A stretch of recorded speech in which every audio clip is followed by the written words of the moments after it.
Well, I'm Deb Fisher, and I'm a nurse practitioner at Children's National Medical Center in our nation's capital, and I work on the PANDA palliative care team.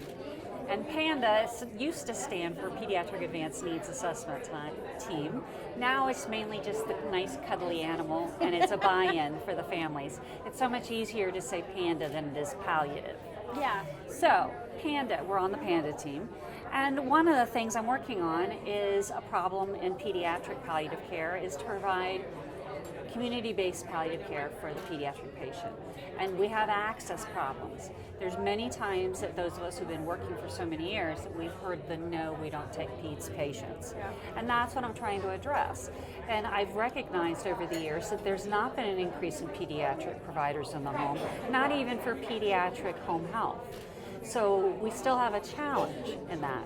So I can't really increase that number, but I could possibly provide a little education for those adult hospice nurses who may be willing to increase and expand their repertoire into the pediatric arena. And many of them are willing to do it, they just don't know how to. Yeah, so how is pediatric palliative care different than adult palliative care? And how do you work with adult hospice workers to serve kids? Oh, there are many different ways that we're different, but there's also many ways that we're similar. And so over the years that I've worked in teaching, like the adult palliative care fellows, and teaching them what are the similarities that are there in terms of palliative care for children and adults. And I do that to hopefully increase their confidence in being able to take care of that kid, because I know eventually, even if they have no intention of taking care of children, they will be faced with a call from someone saying, we have a kid lives in your area, can you take them? And I hope that they'll say yes, remembering their contacts from before, but also they might remember some of the little tidbits, the pearls of wisdom that I've been able to help them with during their education. And so they're different things. Like in pediatrics, we use more of a concurrent care model, and that we are using that more in the adult population, but it's certainly more focused in peds, and it was even before this was a legal process.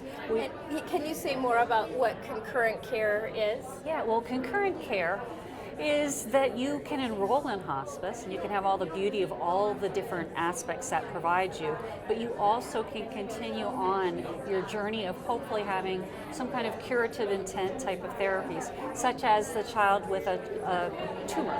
They have cancer and they want to continue their relationship with their oncologist. Maybe they're still taking a med that they hope will help either palliate symptoms, or maybe just might or might not provide a little bit of a chance for longevity or even possibly cure. Whereas before in the traditional hospice model, there's many times in my career, having been an oncology nurse practitioner, that I had hospices tell me no if I just wanted to continue on a very cheap little pill like a VP16 pill.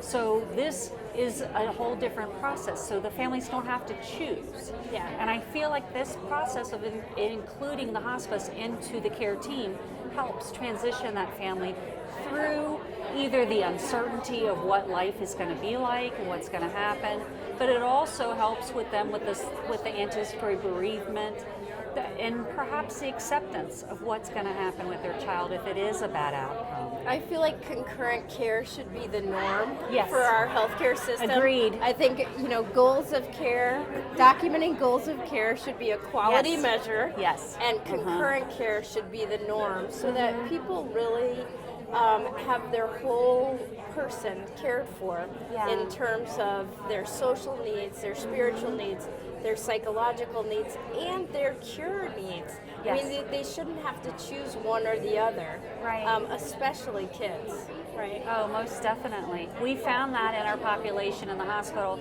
for bone marrow transplant. We are a automatic consult for bone marrow transplant. And overall, if you look at survival rates for bone marrow transplant, there's only about a 25% mortality rate. But yet we provide this extra layer of support. And that bone marrow transplant team has found that those families not only have been more interested in bringing their child to our facility for their bone marrow transplant because of the extra layer of support that we provide, but also that they feel like during that process, we're there to help them. They're stuck in a room for 30 days. And so we're there, we're another face. We provide some diversional activities. We provide integrative medicine therapies to help supplement their pharmacological therapies. We do a lot of different things to help enhance that experience, really trying to bring more life into that child's days. Yeah, that's great. What impact do you hope to have beyond the Panda program?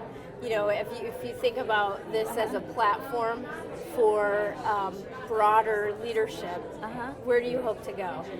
Oh, well, I recognize from having done other projects before that it's not just about the project. You need to have those leadership skills to sell the project.